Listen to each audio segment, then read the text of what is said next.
Guys welcome back to my channel. और आज का टॉपिक है स्ट्रक्चर ऑफ न्यूरॉन और टाइप्स ऑफ सिनेप्सिस। ओके, तो ये आपका स्ट्रक्चर है। आई नो एक मिनट, बहुत ही बुरा स्ट्रक्चर है, पर क्या करूँ, मुझे नोट्स बनाने होते तो जल्दी जल्दी में जितना मतलब समझाने के पर्पज़ से मैं बना देती हूँ। ओके, तो ये आपका न्यूरॉन है, ये दूसरा न्यूरॉन है, ये डेंड्राइट्स है, ये साइटोन है, ये न्यूक्लियस है, जो पार्टिकल्स सेल है यहाँ पे, वो न्यूक्लियस पार्टिकल है जो RER प्लस प्रोटीन वो राइबोसोम से मिलकर बने होते हैं जो प्रोटीन का निर्माण करते हैं। ठीक है, ये एक्सॉन है, ये आपके माइलिन शीथ है, ये श्वान सेल्स हैं। ओके, जो ये अंदर फिलअप है, ये श्वान सेल्स हैं।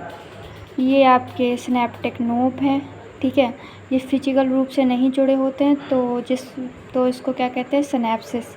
और ये केमिकल रूप से जुड़े हुए होते हैं। ये दिख रहा है, ये केमिकल फिल है, इसको कहते हैं न्यूरोट्रांसमीटर।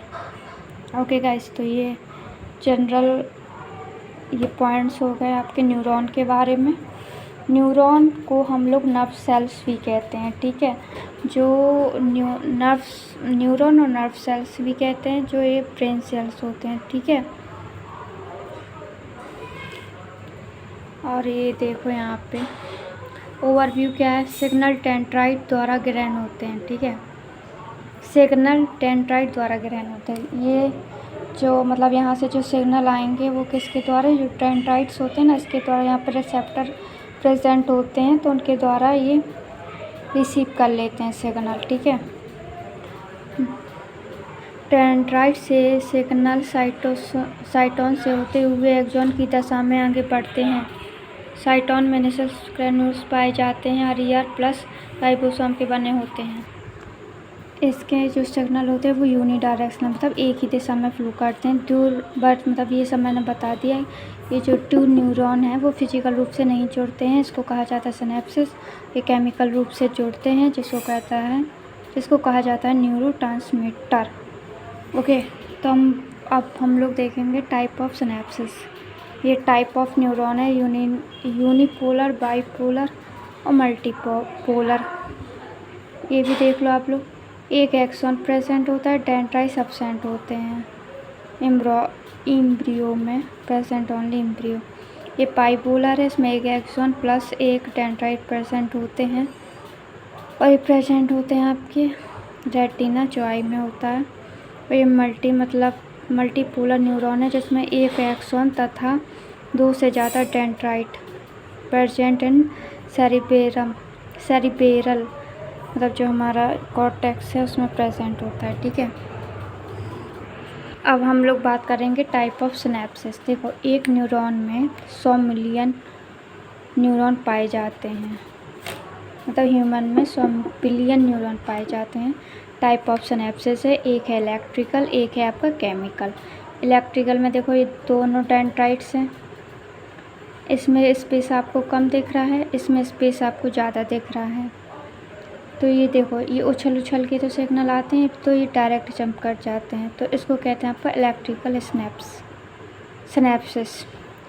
और इसमें ये केमिकल होता है, न्यूरोट्रांसमीटर के थ्रू ये सिग्नल पहुंचते हैं। और जो ये यहाँ पे जो दूरी है, इसको दरार कहते हैं, क्लिफ्ट, इंग्लिश में क्लिफ्ट, हिंदी में दरार। ओके, सिनेप्टिक दरार। देखो, 2 न्यूरॉन के बीच दूरी बहुत कम है तो न्यूरोट्रांसमीटर अधिक सम्मिलित नहीं होते हैं। ये फास्ट प्रोसेस है और ऐसी सिचुएशन बहुत रेयर देखने को मिलती है। इलेक्ट्रिकल सिनेप्सिस, ये प्रोसेस बहुत रेयर देखने को मिलती है, और ये मैंने आपको स्ट्रक्चर के थ्रू बता दिए हैं पॉइंट्स। न्यूरोट्रांसमीटर पार्टिसिपेट करते हैं इसमें। ठीक है, मैस सिग्नल पहुंचाने के लिए केमिकल द्वारा अभिसाचरण होता है, ये स्लो प्रोसेस है। ठीक है, अब बात करते हैं transportation of nerve impulse by chemical synapses.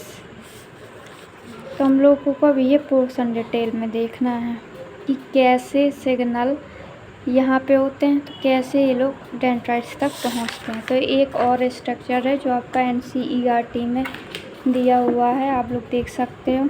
ठीक है, ये आपका जो पहला न्यूरॉन है उसका लास्ट का पार्ट है, और ये इसका है जो दूसरा न्यूरॉन है। ठीक है, इसको हम लोग पोस्ट सिनेप्टिक मेम्ब्रेन कहेंगे इसको, प्री सिनेप्टिक मेम्ब्रेन। ये एक्सॉन है, ठीक है, वही सब है। ये विसल्स हैं इस, ठीक है। जब केमिकल का प्रेशर बढ़ेगा तो ये विसल्स जो हैं फट जाती हैं। सो इसको फटने के बाद जो ये सिग्नल्स आते हैं तो ये रिसेप्टर्स को रिसीव कर लेता है, दूसरे न्यूरॉन तक ऐसे में पहुंचा देता है। ये आपका क्लिफ्ट दरार है, ठीक है। अब देख लो इसका डिटेल क्या बोल रहा है। जब नए इम्पल्स एक्सॉन से टर्मिनल सिनेप्टिक नोड तक आते हैं तो कैल्शियम आयंस एंट्री है, तो कैल्शियम के आने से जो विसल्स हैं आपकी, जो ब्लड विसल्स के किनारे आकर फटती हैं तथा विसल्स का न्यूरोट्रांसमीटर बाहर आता है। Neurotransmitter chemical pre synaptic membrane से पोस्ट सिनेप्टिक मेम्ब्रेन की ओर क्लिफ्ट सिनेप्टिक द्वारा आता है। पोस्ट सिनेप्टिक मेम्ब्रेन पर रिसेप्टर होते हैं जो सिग्नल इम्पल्स को आगे बढ़ा भी सकते हैं और रोक भी सकते हैं, ठीक है। ये न्यूरोट्रांसमीटर आर आल्सो 2 टाइप्स, तो ये न्यूरोट्रांसमीटर के आल्सो 2 टाइप्स होते हैं, एक है एक्साइटेटरी और दूसरा है इनहिबिटरी। एक्साइटेटरी मतलब एक्साइटेडमेंट होती है ना, तो ये क्या करते हैं, नर्व इम्पल्स को आगे बढ़ाते हैं, ठीक है। और ये देखा गया है इफ्रेटिन में, नॉरेफ्रेटिन में।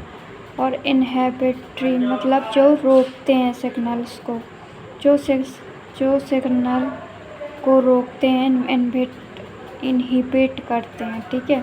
ये देखा गया है आपका गामा एम्यूनो ब्यूट्रिक एसिड में और सेरोटीन में। ओके गाइस, तो आई होप आपको ये वीडियो अच्छी लगी हो। और ये ब्रेन वाला पार्ट आ गया है जो नेक्स्ट वीडियो में कवर करेंगे। आपको ये वीडियो में आई होप कुछ समझ में आया हो, मैंने कोशिश तो की है। और ये आपका ब्रेन पार्ट है जो हम लोग नेक्स्ट पार्ट में देखेंगे, ठीक है। अब इसके भी मुझे नोट्स बनाने हैं जो अभी पूरे नहीं बने हैं। अगर ये मेरा कंप्लीट हो जाता है तो मैं आपको ज़रूर ब्रेन्स के भी नोट्स प्रोवाइड कर दूँगी, ठीक है गाइस। ओके गाइस, आपको अगर वीडियो अच्छा लगा हो तो like, share and subscribe. Thank you for watching, bye.